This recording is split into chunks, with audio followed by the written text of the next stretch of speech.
మీరు వినింటారు హనుమంతుడి పేరు వింటేనే భూతాలు ప్రేతాలు భయపడతాయి, వణికిపోతాయి అని. అసలు చరిత్రలో ఏమైందని భూతాలు ప్రేతాలు ఇప్పటికీ భయపడతాయి చెప్తాను, జాగ్రత్త వినండి. రావణాసురుడి తమ్ముడు ఐరావణ్ బ్లాక్ మ్యాజిక్ తంత్రాలు చాలా బాగా నేర్చుకున్నాడు. రామాయణంలో రాముడి మరియు రావణాసురుడి యుద్ధం జరుగుతున్నప్పుడు ఐరావణ్ బ్లాక్ మ్యాజిక్ యూజ్ చేసి రాముడిని లక్ష్మణుని పాతాళ లోకంలోకి తీసుకువెళ్తుండే. అప్పుడు వెనకాల హనుమంతుడు కూడా వెళ్లారు.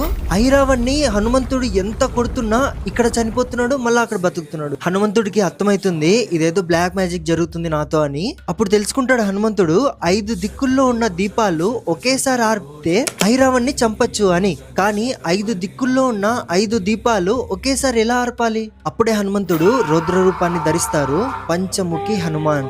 ఆ రూపంతో 5 దిక్కుల్లో ఉన్న 5 దీపాలని ఒకేసారి ఆర్పి ఐరావణ్ణి చంపుతారు. ఆ రూపాన్ని చూసి 3 లోకాలే భయపడిపోతాయి. ఇంకా ప్రేతాలు